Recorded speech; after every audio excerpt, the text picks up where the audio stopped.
Elle raconte les tout petits traits, pas plus épais que des cheveux. L'abribus, sous un ciel pluvieux, et le choc, la révélation.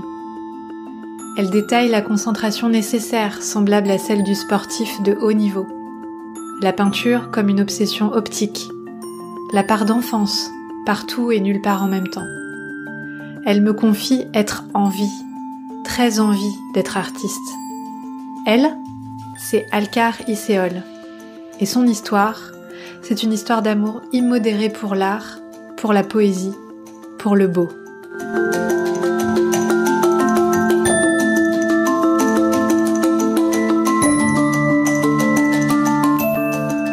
Bienvenue dans Chamade, un podcast de conversations intimes et étonnantes pour faire palpiter votre vie. Je suis Marie Girardin-Lépine, fondatrice de la Fantaisie Vagabonde, et une semaine sur deux, je vous invite à la rencontre de faiseuses et de faiseurs de beau, qui vivent le cœur battant. Vous venez ? 1, 2, 3, plongez. Et si vous écoutez jusqu'à la fin, vous découvrirez l'habitude d'Alcar Iseol, renouvelée chaque matin avant de laisser place au chaos. Bonne écoute!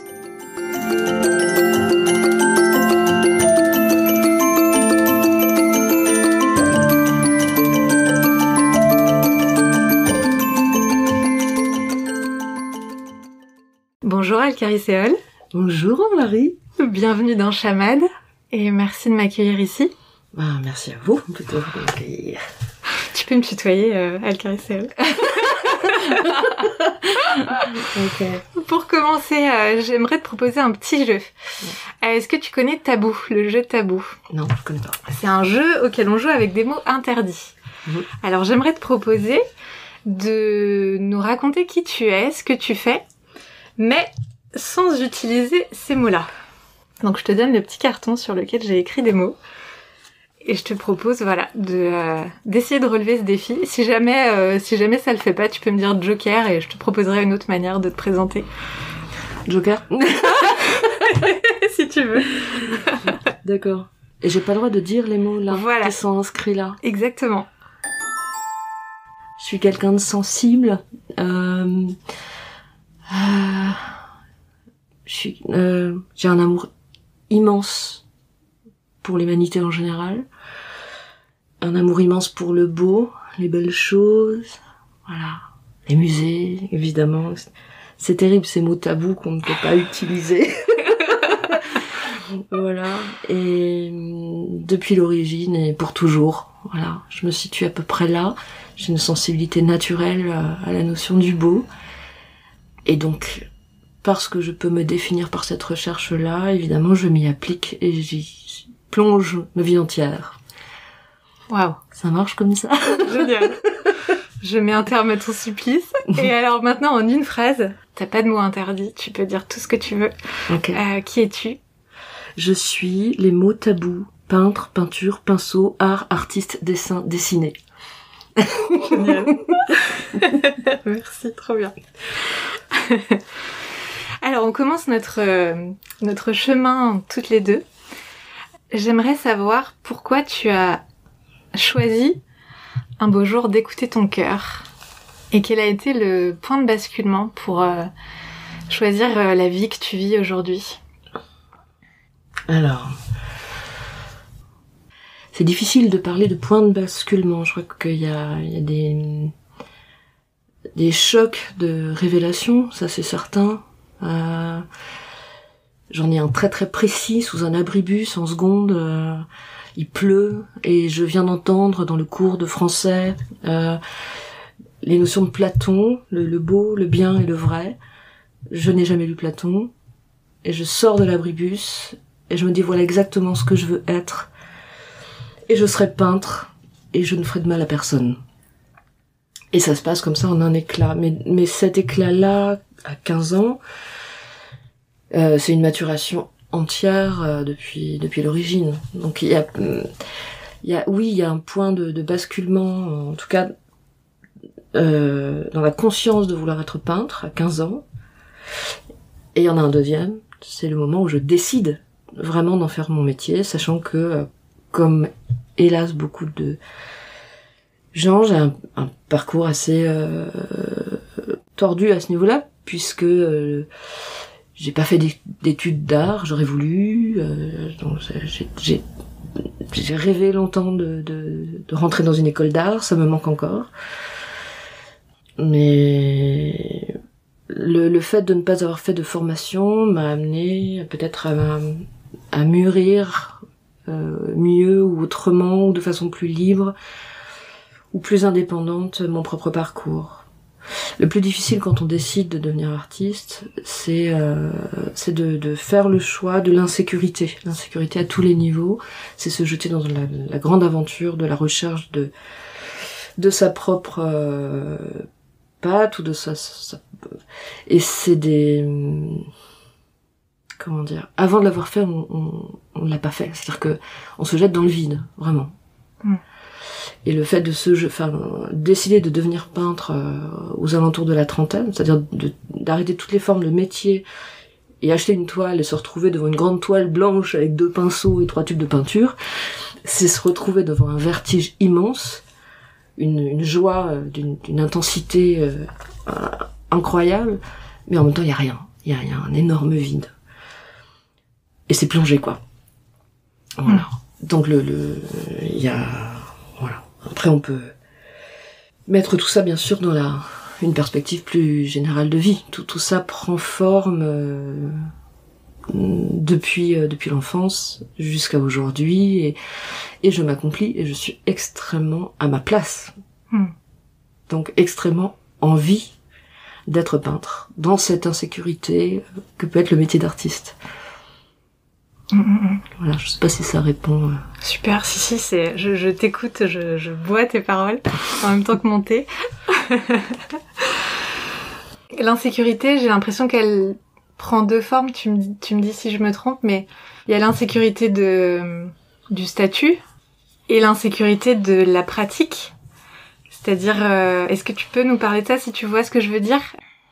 Ouais, ça renvoie à des notions très précises et très profondes, ces notions d'insécurité. Bien sûr, pour le commun des mortels et pour la plupart des gens à qui je dis que je suis peintre, la première question c'est: est-ce que vous en vivez ? Ouais. Ça veut dire que disent les gens ? Ils parlent de leurs préoccupations premières, la leur. Avoir un travail, gagner de l'argent, avoir une maison, faire des enfants, avoir un emprunt, acheter une résidence secondaire, acheter un bateau, un porte-sopalin, et voilà. Quelque chose comme ça. Bon, léguer un patrimoine, je sais pas. En fait, toutes ces notions-là me sont absolument étrangères. Et ça, c'est pas un choix. L'une des raisons les plus anciennes, je pense, c'est d'avoir été, mais absolument dès la toute première enfance, confrontée à un problème, c'est que je vivais, j'étais quelqu'un de très solitaire, dans ma tête en tout cas, et le premier souvenir de maternelle, c'est on me met là dans une école et je vois les enfants qui jouent et je comprends pas pourquoi eux jouent. Je comprends pas pourquoi ils jouent en fait. Et je suis devant. C'est-à-dire je suis pas dans le monde, je suis devant le monde. Et le fait d'être devant le monde, il m'a fallu des années pour comprendre que cette position d'être devant et pas dedans, c'est ça qui fait que je suis en insécurité par rapport au monde. J'ai du mal à m'adapter, j'ai du mal à accepter ces mots, cette sécurité financière, etc., etc. Parce que ça, c'est des choses des autres. Et moi, je suis séparée. Alors, j'emploie ce mot-là intentionnellement, en fait. J'ai appris ce mot-là à la fac. Un grand monsieur qui s'appelle Antonin Artaud, qui emploie ce mot-là pour dire qu'on est foncièrement séparé du monde. Et alors du coup, c'est extrêmement intéressant. Ça veut dire que le langage qu'on emploie, les mots qu'on emploie, pour lui en tout cas, il emploie ce mot-là vis-à-vis du théâtre, mais les mots qu'on emploie ne sont pas juste un langage clair, qu'ils sont aussi habités par le corps, par tout un tas de choses. Et je crois qu'en tant qu'être sensible, je percevais toutes les autres choses que les mots au même niveau. Donc en ce sens, les informations étaient trop importantes, trop grandes, trop fortes Du coup, j'ai l'impression d'engouffrer les choses et d'être complètement dévastée, enfin remplie par le spectacle du monde. Et c'est une notion qui est assez intéressante dans le sens où quand Artaud parle de cette notion-là, il évoque à un moment la notion de peinture et il dit mais ce qui importe c'est pas que la peinture soit vraie, c'est qu'elle soit réelle. Là ça rejoint directement ma problématique, c'est-à-dire comme je suis moi-même devant le théâtre du monde, c'est comment être. Voilà, cette notion-là. Et du coup, pour la peinture, ma peinture, par exemple, aujourd'hui, ne peut toujours pas représenter le monde. Je suis toujours devant le monde. Lorsque j'ai fait ce grand, en fait, il y a eu toute une période où j'ai fait ce que j'ai appelé les jardins intérieurs. C'est les photographies du monde. Le premier réflexe, c'était de prendre l'appareil photographique, changer les photographies sur Photoshop, je sais pas quoi. Et un paysage pris en été devait se transformer en paysage d'hiver. Le matin devait se transformer en soir. Toute la réalité devenait une fiction. Et j'ai mis un cercle noir, etc. Et qu'est-ce que je fais à ce moment-là? Je fabrique ma vision et mon rapport au monde dans l'image. C'est-à-dire mes images traduisent le fait d'être séparées et dans cette insécurité première, fondamentale de l'image. Dans ce cas, comment tu reçois les perceptions du public de ton travail? Le public qui, si je te suis, est dans le monde, en tout cas pour une partie d'entre nous.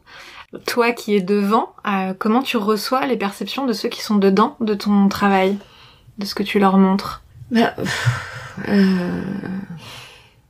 va être non mais ça va être terrible ma réponse en fait. Je m'en fous. Wow. Non, mais, ah ouais. Non mais en vrai, non mais c'est vrai. Mon travail consiste à converser avec l'histoire de l'art. Je converse avec ma famille, c'est les peintres. Je parle avec Mantegna, je parle avec Bacon, je parle avec Rembrandt, je réponds à Fra Angelico, l'ensemble de ma pratique à chaque fois que chaque tableau converse avec tous ceux qui ont formulé une proposition dans l'histoire de l'art, leur proposition de vision du monde, de vision de l'art, etc., etc. Donc c'est avec eux que je converse et c'est cette histoire-là qu'à ma toute petite échelle je cherche à continuer. Mais c'est pas du tout grandiloquent de dire ça. Au contraire, c'est un truc complètement humble et terrifié. Mais c'est mon seul plan réel de conversation. Je ne sais pas parler avec les gens. C'est terrible cet exercice. Non, j'ai appris à m'adapter, mais ouais. Donc du coup, ce que pensent les spectateurs ou en fait, d'un côté, je suis très heureuse. Enfin, je veux dire, si ça leur parle, ou je suis pas heureuse. Enfin, mais en fait, sur le fond, ça n'influe pas mon travail ni ma vocation. Elle est là. Ça n'a pas à intervenir là-dedans, et je trace ma route de façon tout à fait, indépendante en fait, séparée là encore. C'est un autre monde qui se passe. Il y a pas de communication. Enfin, il y a un moment où il n'y a pas de communication possible du tout. Il y a un mur fermé. Le seul mur ouvert pour moi, la seule chose ouverte, où il y a même d'ailleurs pas de mur, c'est l'art. Et je l'invente pas, c'est pas une mythologie, c'est vraiment une réalité, un ressenti, quoi. Ok, waouh. J'aimerais que tu nous parles de ton quotidien de peintre et d'artiste. T'as évoqué les mots tremblement, échec, lumière, foi, qui se succèdent et qui s'entremêlent a priori dans une journée. Est-ce que tu peux nous en parler? Ouais, je crois que ça n'a absolument rien d'exceptionnel. C'est ça, c'est le métier du peintre. Dans le geste pictural, il y a ce à quoi on est sensible particulièrement depuis le XXe siècle, c'est vraiment l'aventure picturale. On décide pas absolument de ce qu'on va faire et on écoute ou regarde. Enfin, ça dépend des peintres évidemment, mais en tout cas, je fonctionne de cette façon-là. Je regarde ce qui se passe sous le pinceau, ce qu'il a à me dire. Et là, mon travail au quotidien consiste à ouvrir le geste au maximum, c'est-à-dire laisser venir ce qui vient, ce qui est sous le pinceau, avec cette problématique qui est de dire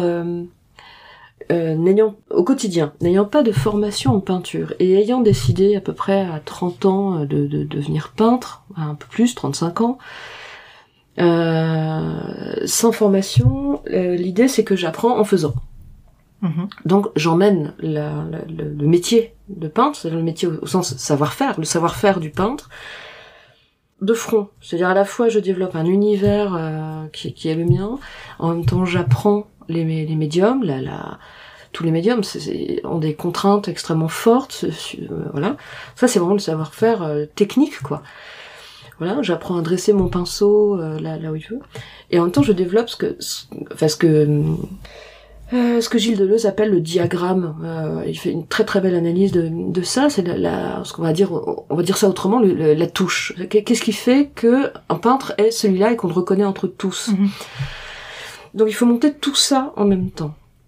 Donc au quotidien, ça veut dire que à chaque tableau, chaque dessin qui se met en place, il faut être vigilant sur l'ensemble de ces... voilà, c'est-à-dire que je fais pas de séparation avec, par exemple, des exercices le lundi, le mardi, une petite peinture. Non, ça se passe pas du tout comme ça. Petit ménage, petite peinture. Voilà. Non, ça marche pas comme ça. Donc je monte tout de front. Alors c'est une gageure mais absolue. Enfin, je crois que je suis complètement folle. Enfin, parce que c'est titanesque. Et plus j'avance, d'où ces notions d'échec, etc. Plus j'avance, plus l'œil s'aiguise aussi. On sait ce qu'on tient. Ça c'est des joies extraordinaires où il y a des petits morceaux de peinture, mais des beaux morceaux de peinture dans des coins, dans un coin de la feuille, un coin de tableau. Ça c'est beau. Ça je le sais. Je le tiens. Tout est là. Mais par contre, les 3/4 du reste, c'est quand même pas terrible. Donc ça veut dire que c'est à force de creuser, à force de faire, que les œuvres s'accumulant, je comprends mieux à la fois le médium, enfin, un peu comme on apprivoise un animal sauvage. Il faut dompter un cheval, voilà, pour monter dessus. C'est exactement. Il faut pas que la servante devienne la maîtresse. Je crois que c'est Matisse qui disait ça. C'est exactement ça.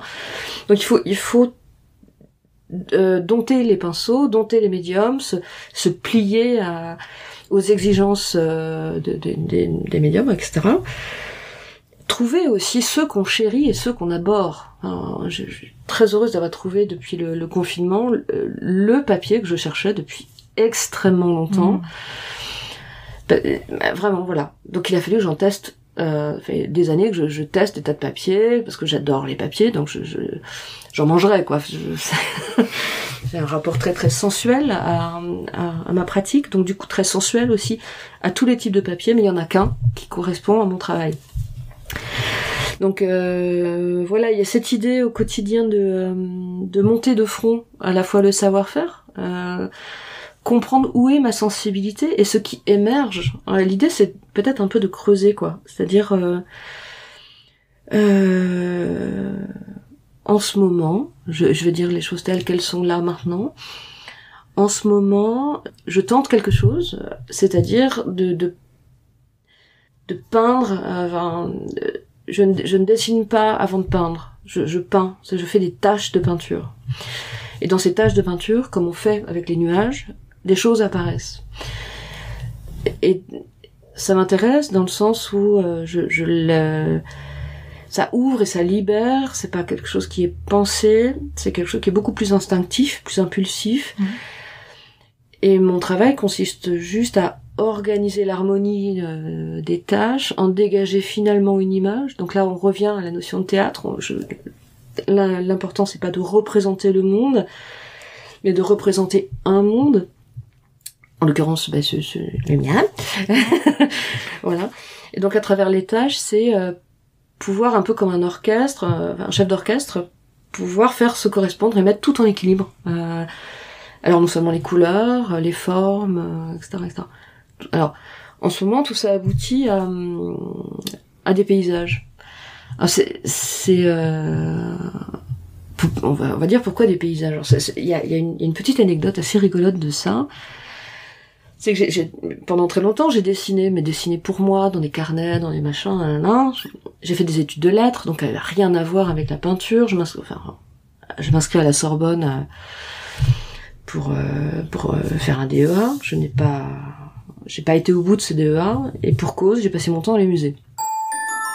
C'est la première fois que j'habitais à Paris, j'avais été 1 an à Paris, j'ai passé mon temps dans les musées. Et je rentrais remplie de peinture. Donc je séchais les cours, clairement. Et j'allais apprendre la peinture dans les musées. Et je rentre à la maison et j'avais pas un radis. Mais alors, quand je dis pas un radis, c'est pas un radis. Et j'avais besoin de peindre.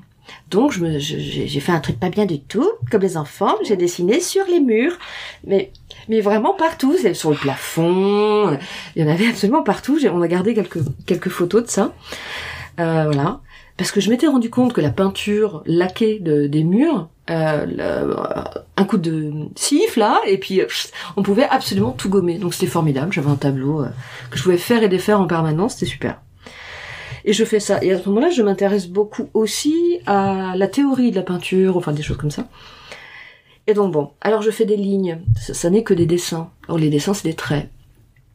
Et donc je fais des personnages, je fais des choses comme ça. Et un jour, je fais un trait vertical sur le mur de la cuisine. Un trait vertical sur le mur, face à moi, comme ça. Et là, je m'arrête. Net. Mais net. C'est-à-dire, là, parmi les cataclysmes étranges, c'est que je ne sais plus ce qu'est ce trait. C'est-à-dire, je suis devant, mais hébété. Je ne sais plus si ce trait sépare 2 plans. Je ne sais pas si c'est un trait de séparation entre 2 choses, si c'est un trait qui doit se continuer pour devenir une courbe, pour devenir jusqu'où il monte, jusqu'où il va descendre, etc. Je ne sais pas ce qu'est ce trait pour moi maintenant. Et cette anecdote-là conduit à une crise telle que j'arrête de peindre et de dessiner pendant 7 ans. Ah ouais, waouh. Donc c'est vraiment une crise incroyable. Et la chose un peu rigolote de ça, alors ça me dépasse complètement, mais la chose assez improbable, c'est que au moment où je reviens dans la peinture, au bout des 7 ans, pendant 7 ans, je ne fais que penser à la peinture par contre, hein. Tout le temps. Tout le temps. Et un jour, et voilà. Mais j'y arrive pas. Je prends pas le crayon. C'est fermé, c'est fini, je sais pas. Je sais pas où c'est pour moi. Et le jour où je décide de reprendre un crayon, je fais un trait. Un premier tout petit trait sur une toute petite feuille. Le trait doit faire 3-4 cm, pas plus. Et il est horizontal. Alors là, il se passe quand même quelque chose d'extrêmement intéressant. Parce que, autant comme le trait vertical est un blocage pour l'œil, c'est un obstacle, c'est un poteau, c'est un tronc, je sais pas quoi, mais c'est un obstacle, c'est un coin, c'est un angle, il y a un truc comme ça. Et la verticale, l'horizontale au contraire, détermine un espace, et c'est cet espace. Alors, dans le premier temps, j'ai pas compris que c'était un espace. Dans le premier temps, c'était un trait qui représentait en fait une forme d'écriture. C'est-à-dire, faire un trait, c'était écrire sans mots, enregistrer la sensibilité de la main, voilà, dans un trait. C'est ça qu'il y a dedans. Donc, j'ai fait des traits. 1, puis 2, puis 3. Et après, j'ai fait plein de traits, les uns sous les autres, pendant très longtemps. Après, là, il y a cette fameuse anecdote que tu connais, toi, déjà, Marie, mais que je peux raconter là. C'est le jour où, alors que je continue à faire des traits comme ça, voilà, il y a cette histoire où mon mari tombe malade, etc. Bon, c'est une période un peu difficile. Et je veux peindre, mais je ne peins toujours pas rien, je ne fais toujours que des traits. Et alors comme on a très très peur pour sa vie, pour sa santé, etc. Mais ce qui se passe, c'est que je continue de faire des traits. Donc je prends un très très grand tableau, plusieurs toiles que j'enduis, et je prends le crayon le plus petit du marché, plus petit, fin comme des cheveux là, tout fin, et je remplis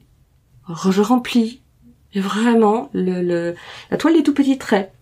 Quand je dis remplir, c'est-à-dire que ce ne sont que des traits horizontaux, et j'enregistre la vibration de la peur, de la vie qui passe dans ma main malhabile, dans ces tout petits traits qui sont le plus serrés possible. Ça donne l'aspect d'un tissu.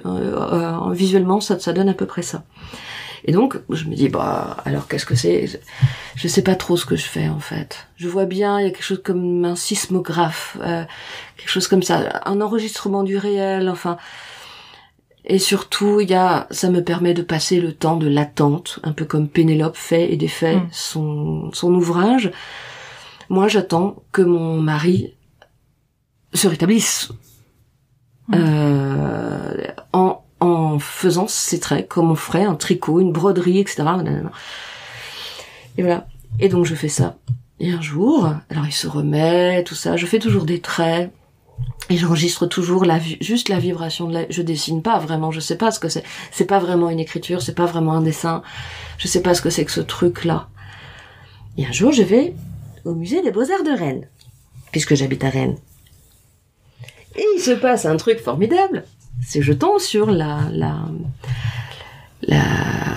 murs qui sont recouverts par une artiste plasticienne qui s'appelle Carole Rivalin, que je salue. Bonjour Carole. Que je ne connais pas du tout, jamais. Et alors, je vois les murs recouverts de lignes, mais verticales. Et de toutes les couleurs, et au feutre. Et là, je me dis, mais quand même, qu'est-ce que c'est que ça? Cette artiste, si je me trompe pas, a fait les écoles des Beaux-Arts, et elle a donc pu recouvrir, après ces écoles des Beaux-Arts, les murs de l'institution avec des lignes verticales faites au feutre. Donc elles sont un peu tremblantes, c'est pas fait à la règle, etc., de toutes les couleurs. Et là, je me dis, c'est quand même extraordinaire. Moi, j'ai pas un atelier, j'ai un bureau qui fait 3 mètres carrés. Mais il y a une table et une chaise. C'est tout petit. Et dans cet espace, je fais des tableaux, je passe des heures. Mais qu'est-ce qu'il y a quelle est la différence entre elle et moi? Elle sort des musées. Non, elle sort de l'école des Beaux-Arts et elle fait des lignes verticales sur les murs de l'institution, et moi je suis dans la chambre, et je ne suis connue de personne, et je ne suis pas peintre pour personne, et je fais ça toute seule, et pourtant, ma pratique est légitime.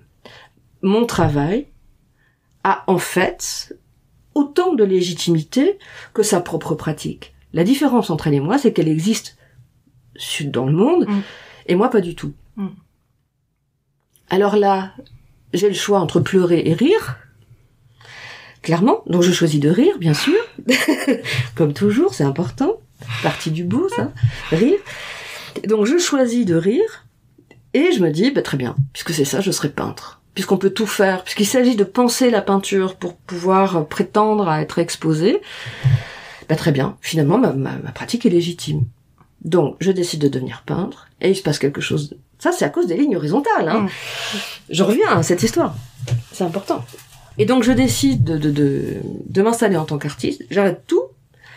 Par contre, il n'est plus question pour moi de faire des lignes, du tout. Et je décide que la peinture, en fait, dans le fond, ce qui me fait vibrer depuis le début, c'est le fait d'être dans une peinture sensible. C'est ça. Mais je l'admettais pas de moi. Mais j'y arrivais pas. J'avais peur. J'avais terriblement peur. Bien sûr que je voulais de moi-même une peinture figurative. Bien sûr que je voulais de moi-même une peinture poétique. Mais j'en avais terriblement la trouille. Et d'abord, je n'avais pas de formation pour. Et puis d'autre part, quelle légitimité et quelle légitimité. Je suis une fille, faut pas l'oublier. On n'a pas C'est pas que les autres ne nous donnent pas cette légitimité. C'est que nous sommes héritières de cette histoire où on a du mal à trouver cette légitimité. Bon, c'est un autre problème et je veux pas y rentrer, mais quand même. Voilà. Et donc je décide ensuite de tout arrêter, de devenir peintre. Voilà. Et ce qui vient, c'est quand même curieux. Pendant le confinement, je me retrouve à nouveau isolée avec toute l'aventure où je me retrouve dans ma voiture parce que j'ai absolument plus d'atelier. Donc, par une espèce de truc... c'est-à-dire l'envie de peindre est tellement importante que n'ayant plus pas d'atelier en ce moment, je me dis le seul endroit où je peux m'isoler pour peindre, c'est dans ma voiture. Je me mets dans ma voiture et là, je me mets à dessiner, c'est-à-dire mais pendant 8-9 heures, assise dans ma voiture, à dessiner. Et par quoi je commence? Par une ligne horizontale. Le retour. Donc il y a quand même un truc là qui est assez fascinant. Alors, comme je suis pas formée, je suis certaine qu'il y a des tas d'étudiants, des tas de gens qui pourraient m'expliquer ce que c'est que ces lignes horizontales et verticales. Moi, je sais pas. Ce que je sais, c'est que, en tout cas, cette ligne horizontale, elle existe dans plusieurs de mes tableaux. Des fois, elle disparaît aussi. Enfin, voilà, ça arrive. Mais que cette ligne horizontale est sur une feuille blanche, organise déjà un espace, à partir de quoi j'ai pu commencer à faire des paysages. Et donc, trouver là un prétexte pour appliquer de la peinture et faire jouer les peintures les unes avec les autres, etc. Voilà. Je crois que j'ai répondu beaucoup trop longuement à la question de l'insécurité. Mais c'est très bien, on avait très très envie de savoir ce qu'étaient ces lignes et voilà, où ça allait nous mener, mais trop bien. Alors t'as parlé tout à l'heure du fait que tu t'es mise à dessiner et à peindre sur les murs quand tu vivais à Paris, c'est ça? Oui. Et tu as dit, j'ai fait comme les enfants, j'ai peint sur les murs, j'ai dessiné sur les murs. Tu dirais qu'elle est où aujourd'hui la part d'enfance ou l'enfant que tu étais dans ta vie aujourd'hui, soit dans ta pratique en particulier, soit dans ta vie en général? Elle est partout et elle est nulle part. C'est-à-dire, je crois que c'est Picasso qui disait, voilà, j'ai peint toute ma vie, mais ce que je voulais c'était peindre comme un enfant, etc. Alors, il y a une vraie part de ça dans ma pratique picturale, dans le sens où encore une fois, il y a une dichotomie, c'est-à-dire à la fois il faut ouvrir le geste, c'est-à-dire ce que j'entends par ouvrir le geste, c'est ne pas penser le geste. Il y a une forme de spontanéité, de jeu, de liberté première et revendiquée et cherchée. Or c'est difficile. Je me suis rendu compte que dès qu'on pense la peinture, on n'est plus du tout dans le domaine que, en tout cas moi je cherche. Ça marche plus. Il y a une forme de lâcher prise. Or les enfants lâchent prise très vite, tout de suite. Donc cette part d'enfance, elle existe, je crois, à ce niveau-là. Évidemment, on ne peut pas résumer non plus l'ensemble de ma pratique au fait d'être simplement là, un peu comme les surréalistes que je n'aime pas. Ah ben voilà, inventer des images qui sortent des rêves ou voilà avec une pseudo liberté qui est en fait très construite, très choisie souvent. Enfin bon voilà, ça m'ennuie vraiment. Et puis c'est une peinture assez fausse souvent. Bon, j'aime pas. C'est noté. Voilà. Et je trouve beaucoup plus intéressant. En plus c'est un peu daté. Mais je trouve beaucoup plus intéressant le fait d'avoir une peinture d'enfance. J'aime beaucoup l'art brut, par exemple, dans le sens où, par l'enfance, il y a une charge poétique profonde. Et je crois que les très grands peintres, en tout cas ceux auxquels je suis très sensible, mais aussi bien de Marc Rothko, avec une peinture qui est absolument spirituelle. Alors, on n'est pas du tout là dans l'art figuratif, mais il n'en reste pas moins qu'il y a un rapport sensible au monde. Et quand je parle de sensibilité, c'est vraiment ce rapport extraordinaire de l'être au monde qui fait que le monde est perçu comme beaucoup plus grand. Le monde n'est jamais utile pour les gens sensibles. Le monde est plein c'est toujours un multivers. Il y a toujours des tas de choses à découvrir, à observer, depuis la toute petite, le tout petit caillou qu'on a sous les pieds et qui brille jusqu'à jusqu'à n'importe quoi. C'est-à-dire que tout est objet de contemplation du monde, etc. Et ça, pour moi, enfin, aller chercher la poésie. Alors, la poésie, c'est beaucoup plus profond qu'un caillou qui brille. Mais c'est une façon d'approfondir cette sensation, ce rapport au monde. Et j'ai perdu le fil. On parlait de l'enfance et de la part d'enfant. Ouais. Et l'enfance c'est une forme de trésor. Alors il y a beaucoup de cruauté chez les enfants aussi, enfin, parce que trop spontané. Donc dans la pratique, il y a à la fois cette part d'enfance et en même temps, je suis terriblement passionnée par aussi bien la théorie de l'art que une peinture très tenue. Ouais. Quand tu crées, quand est-ce que tu prends le plus de plaisir? Et j'ajouterais à quel moment ou dans quelles circonstances, avec quel outil, enfin c'est toi qui vas dire, ton cœur se met à battre la chamade. Ça arrive à un moment dans la création. Ouais, ça arrive, ouais. Bien sûr. Peut-être qu'on peint pour ça, en vrai, mais... Bah, en fait, le vrai phénomène, la pratique, ça se passe comme ça. C'est-à-dire, au début, je commence à peindre dans un état de sportif de haut niveau. C'est-à-dire vraiment avec un état de très grande concentration de base. Enfin, donc, il y a quelque chose qui est très lent, et pourquoi c'est très lent? Parce que je sais qu'à un moment, il faut atteindre un point qui est un point d'inconscience totale, de forme de transe. À un moment, il faut que tout se lève, il faut que la peinture se lève, il faut que le geste se lâche, voilà.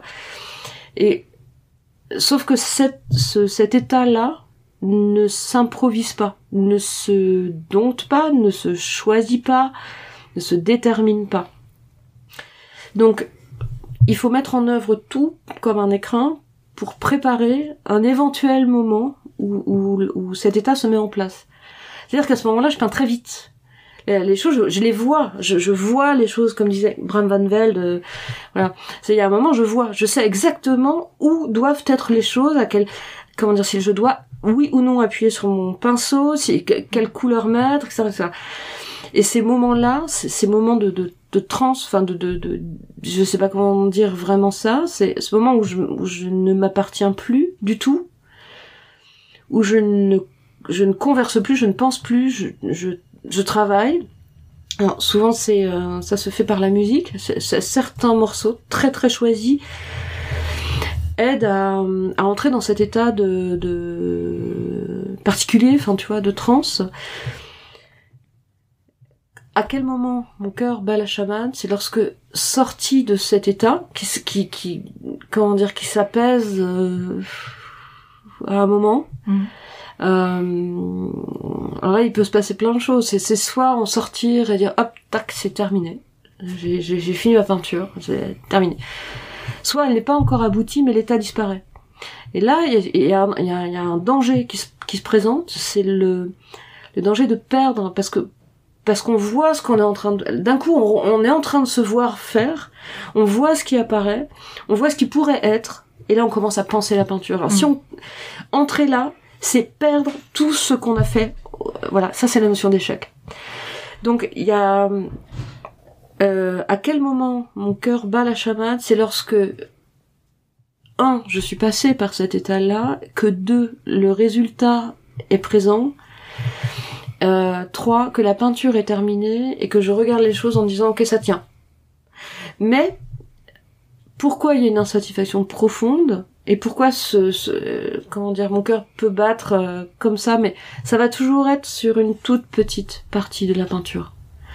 Je renouvelle en fait tous les jours, je viens 7 jours sur 7 travailler à l'atelier pendant des heures. C'est-à-dire, je peins pendant des heures. Je ne fais... Enfin, c'est pas un jour ça va pas, etc. Il y a des périodes entières où je peux ne pas peindre. Je peux ne pas peindre pendant 2 semaines, 3 semaines, parce que c'est pas comme ça, c'est pas le moment, parce qu'il y a autre chose. Mais dans les périodes où je peins, qui sont l'essentiel de mon temps, je peins, mais alors en continu pendant des heures. Et donc, tant que je ne suis pas fatiguée, le problème c'est c'est de repérer aussi à quel moment l'œil se fatigue, parce que l'œil se fatigue, vraiment. C'est vraiment une concentration terrible. Voilà. Donc, il y a un moment où tout ça s'arrête, et où il y a des petits morceaux de peinture. Là, on se dit, ah, là, peut-être il y a la promesse d'une œuvre. L'impression d'avoir la promesse de quelque chose qui pourrait être étendu. Mais c'est toujours des petits bouts, des petits morceaux. Je crois que c'est pour ça qu'on revient toujours chaque jour sur le métier, remettez votre ouvrage. Ben, c'est exactement ça. C'est chercher, non pas ces états-là, mais chercher un moment où quelque chose se tient là. Ce que je dirais, c'est que depuis le confinement, sans pouvoir prétendre à être une grande artiste, je suis une artiste vraie. Je suis une vraie artiste. Ça, c'est certain. La question ne se pose même pas de ça. Je ne suis pas une grande artiste au sens où je ne suis pas représentée par une galerie, etc. Il est possible que ça vienne. Je crois au travail. Je crois vraiment au travail. Aux efforts faits, à la sincérité du geste, à la sincérité du travail. Donc on verra plus tard, hein. Voilà. Mais on vit par contre pour ces petits moments de peinture. Ouais. Voilà. Je sais pas si ça répond. Ouais, si très bien. Et moi en fait j'ai fait une association d'idées. Je t'ai dit dans quel moment tu prends du plaisir que j'ai associé au cœur qui bat la chamane, mais peut-être que c'est pas le même moment en fait. Là est-ce que le plaisir est dans la transe? Est-ce qu'il est en même temps que le cœur qui bat très vite, une fois que le résultat est là, comme tu dis? Ou tu vois, est-ce que le plaisir est un état qui se déploie davantage que cette émotion forte du résultat satisfaisant à la fin? En fait, il y a une réelle notion de plaisir et en même temps mêlée de peur et de vertige au moment où on commence la peinture, parce qu'on ne sait, enfin, je ne sais absolument pas où les choses vont aller. Chaque matin, je prends une feuille, je peins, mais au moment où je commence, je sais pas du tout ce qui va arriver. Alors, il y a une espèce d'excitation du fait de quelque chose va se passer, et peut-être ça va être un échec, mais peut-être ça va être formidable, enfin, de vivre, en tout cas à ce moment-là, c'est sûr. Bon. Au moment où cette période de transe arrive, quand elle arrive, là, il n'est pas question, ça ne peut pas s'évaluer en termes de plaisir. La transe, c'est en dehors de ce champ-là, parce que éprouver du plaisir, ça voudrait aussi dire on a une conscience de ça et tout ça. Or, c'est pas du tout comme ça que ça se passe, puisque on est dans la transe. Donc dans une forme d'hyper concentration. Mais quand je parle de sportifs de haut niveau, c'est vraiment une comparaison profonde.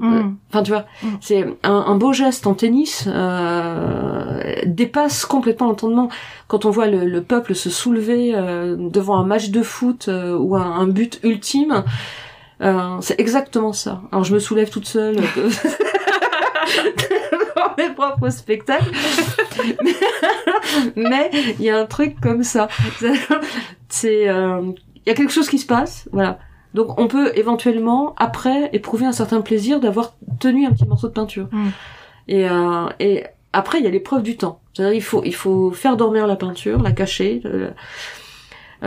longtemps et revenir après avec un regard neuf et réévaluer la chose. Alors parfois ça tient. Et puis parfois on constate là où la petite chose qui manque, un contraste, un trait ou un bidule, on peut enfin voilà, il y a beaucoup de peintres qui reviennent sur leur peinture. Ouais. Parce qu'il y a passé cette notion de plaisir, il y a toujours une forme d'insatisfaction qui fait qu'on revient tout le temps en fait. Ouais. Est-ce que ce serait pas là le moment où le cerveau se rebranche et où tu repasses et tu dis là en fait ça manque peut-être d'un truc, et la première version sensible et émotionnelle et dans le geste, on vient lui apposer l'épaisseur du cerveau rebranché qui, avec toute sa raison et je sais pas, hein, est-ce que c'est ça? Oui, je pense qu'il y a enfin, j'imagine, ouais, c'est quelque chose comme ça. C'est-à-dire revenir 10 jours après ou 2 jours après, enfin voilà, c'est La peinture est et c'est d'abord un art extrêmement cruel, il faut le dire. C'est courageux d'être peintre. C'est-à-dire que on est son seul juge et maître de son propre travail. Et donc pouvoir dire à un moment ça tient pas, il faut revenir. Donc oui, il y a un moment où le cerveau se rebranche et dire bon, arrête tes conneries 2 secondes. Là, ça va pas. Ça. Mais quelquefois, ça tient pas grand-chose. C'est-à-dire que je suis assez contente de constater que depuis le confinement, je ne jette plus aucun dessin. C'est-à-dire que et je finis l'ensemble de mes dessins. Qu'est-ce que ça veut dire? Ça veut pas dire que mes dessins ou mes peintures soient absolument toutes réussies, mais j'atteins un point d'aboutissement. Or, ce qui m'importe, c'est d'aboutir. Réussir, ce serait super. Aboutir, déjà. Accumuler les aboutissements, c'est accumuler des fragments de peinture, ou voilà. Et c'est à partir de ce terreau-là, à partir de cette accumulation que je vois mieux où ce que je veux faire, quelles sont mes obsessions optiques. La peinture est une histoire d'optique. Ça n'est que ça. C'est suivre ces obsessions optiques. Et on peut pas, déterminer a priori ces obsessions-là. C'est en faisant. Dans l'insatisfaction d'un trait ou d'une couleur ou d'un espace c'est dans cette insatisfaction-là qu'on comprend qu'il y a quelque chose qui doit être ou flou, ou net, ou proche, ou lointain, ou dans la lumière, ou pas, etc. La peinture ne fabrique pas absolument des images. Les images sont des prétextes à répondre à des obsessions optiques. Ça, j'en suis absolument convaincue. Donc que ce soit des paysages ou des portraits ou je sais pas quoi. Pourquoi le peintre peint ça? Évidemment, il y a les peintres d'histoire, il y a la peinture qui raconte quelque chose. Enfin bon, ça c'est une chose, mais dans le fond du fond, c'est pas absolument raconter une histoire. C'est-à-dire, si on veut raconter une histoire, on écrit un bouquin. Donc il y a autre chose. Et cette autre chose-là, c'est suivre une obsession optique. Voilà. Et pour moi, c'est le principe premier. Alors la jouissance, c'est de tenir des tout petits bouts de peinture qui vont se rapprocher au plus près de cette obsession optique. Et dire, ok, en fait, moi, je suis là. Mais on est toujours à côté. Les peintres sont toujours à côté de ce qu'ils font. Ils ne savent pas ce qu'ils font. Là, on est en train de parler, mais il faut savoir que la pensée, chez le peintre en particulier, mais la pensée arrive toujours après la peinture. La pensée est toujours en échec de ça. Parfois, on me dit, mais toi, tu penses trop la peinture. Mais je ne pense pas du tout la peinture. Je la pense toujours après, et en sachant que ma pensée échoppe, échoppe à l'endroit de cette, de la pratique picturale. On sait pas ce qu'on fait. Je suis aveugle, je peins aveugle. Paradoxalement, mais il faut voir, mais je peins en aveugle. Et ma pensée arrive toujours après. Il faut pas se justifier, il faut pas rattraper par la pensée ce qu'on est en train de fabriquer, ça n'a aucun intérêt. Aucun intérêt. La jouissance, elle est quand il y a des petits bouts de cette obsession optique qui arrivent, quoi. Voilà. Après, faut que tu fasses un puzzle, je sais pas, j'imagine, tu vois. Ouais, mais la question se reposerait encore, parce que ça veut dire réagencer les éléments, et ça veut dire reprendre le risque de retrouver des fragments qui fonctionnent et d'autres qui fonctionnent pas, et donc c'est relancer encore le système. On s'en sort pas. Wow. Ne terminons pas là-dessus. On s'en sortira jamais. Je voudrais, avant qu'on passe à la dernière partie, je voudrais te proposer un petit jeu. T'as parlé de sport de haut niveau, alors on va faire un ping-pong toutes les deux.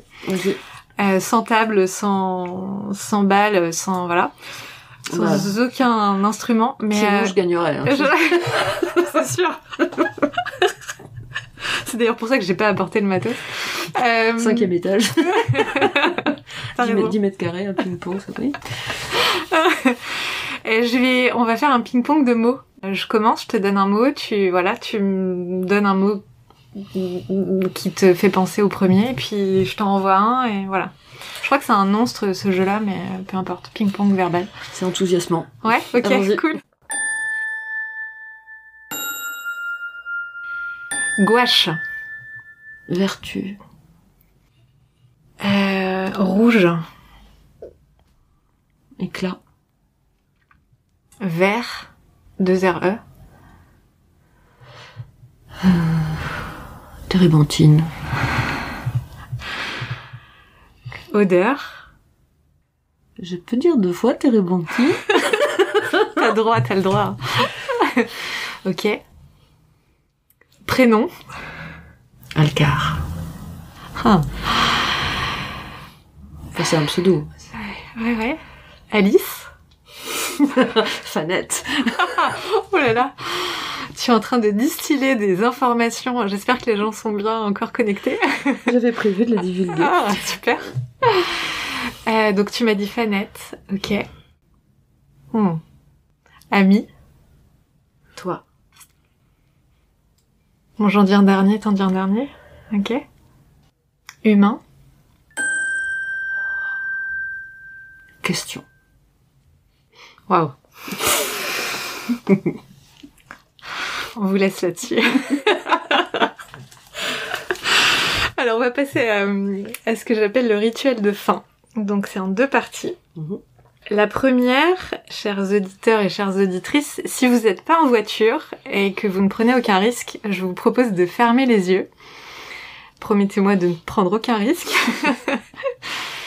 Et Alcar, je vais te demander de nous raconter une œuvre que tu as choisie au préalable.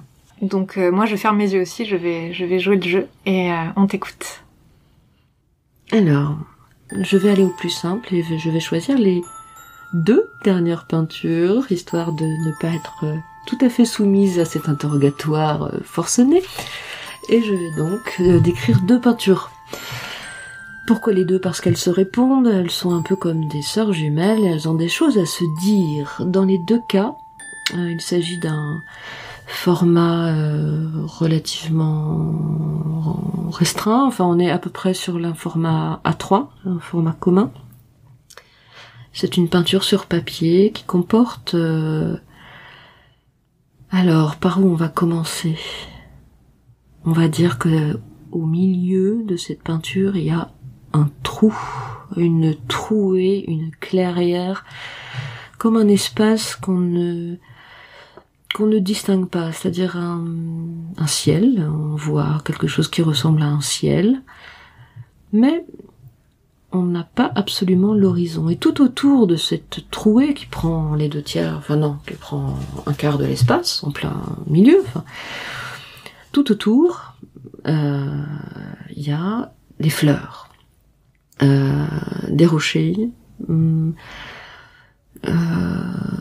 des frondaisons, pour prendre un joli mot. Voilà, tout cela est très coloré. Dans le fond, ces fleurs sont des taches éclatantes de peinture.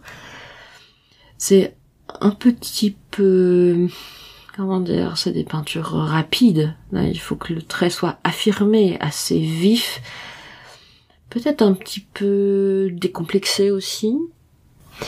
Ce qui fait que lorsqu'on se retrouve devant ces peintures, on est devant une drôle de chose. C'est-à-dire qu'on regarde des fleurs qui encadrent l'ensemble de la peinture, et puis elles font au milieu des fleurs, il y a un trou, et ce trou représente le ciel. Enfin, le ciel où... Ce qui fait qu'on est au bord, et la peinture ne montre rien. C'est-à-dire qu'on ne sait pas, on a envie de passer à l'intérieur, passer la dune et voir la mer, passer la barre des fleurs de chaque côté, et puis voir ce qu'il y a de l'autre côté. Alors, ces 2 peintures m'intéressent dans le sens où elles fonctionnent sur le principe de la frustration. Alors, c'est pas du tout quelque chose que j'ai choisi, c'est quelque chose qui est arrivé de cette façon-là. Et du coup, c'est... En tout cas, ce qui m'intéresse, c'est que ça donne à l'image une charge poétique. Poétique dans le sens où c'est une peinture qui ne montre rien. On voit des couleurs de tous les côtés, et au milieu, quelque chose qui semble être un espace de ciel. Mais qu'est-ce qu'il y a dans ce milieu de l'image? Donc, voilà, ces 2 peintures-là fonctionnent de cette façon-là. Alors, l'une est un peu dévoilée. Il y a dans Dans cette trouée, on aperçoit au fin fond un horizon, une ligne horizontale dont j'ai parlé tout à l'heure, qui détermine du coup un espace, mais dans cet espace, même en étant déterminé par une ligne horizontale, par un horizon, quelques montagnes au loin, on ne sait toujours pas ce qu'on voit. Qu'est-ce qui s'y passe? C'est-à-dire, la chose la plus importante d'une peinture, à mon sens, c'est l'événement.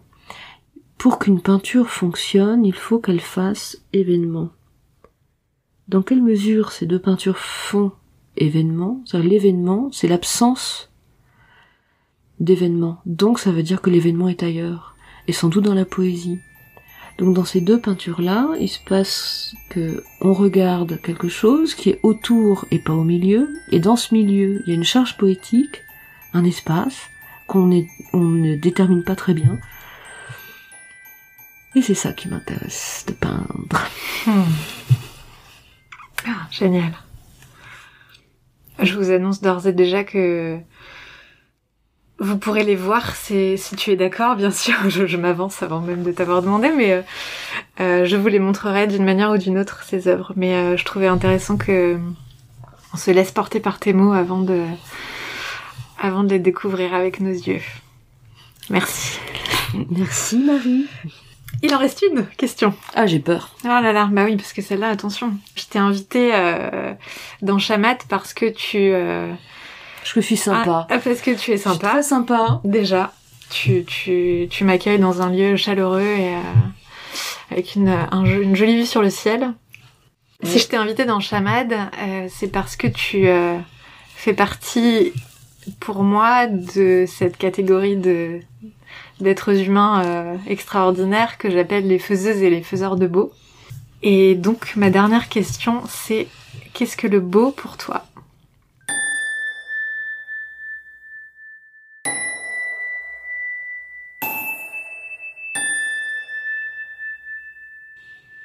C'est le sang qui vibre dans mes veines et qui doit vibrer partout dans l'univers. C'est ce qui nous porte au même titre que le beau, enfin le bien et le vrai dont on a parlé tout à l'heure. Le beau peut être partout. Il est dans nos yeux, quoi. Il est dans la qualité de notre œil. Le beau, c'est une énergie positive, un rapport au monde extrêmement réjoui de constater sur tout un tas de choses.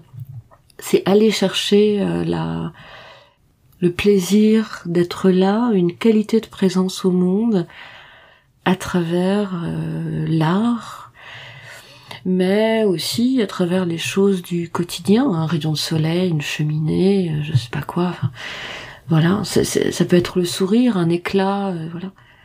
Mais le beau va beaucoup plus loin que le champ visuel. Le beau pour moi est aussi une valeur morale. Certaines personnes sont extrêmement belles intérieurement, belles moralement, ont des qualités d'être au monde, qualité de présence au monde. Voilà. Donc le champ du beau est extrêmement vaste.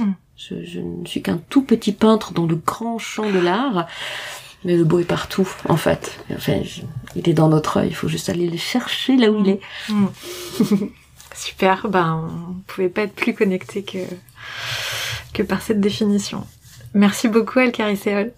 Merci Marie, merci pour ton extraordinaire chamade et ta recherche du beau à tous les étages. Là pour cette fois c'était au 5e. Merci Alcar. À bientôt. À bientôt.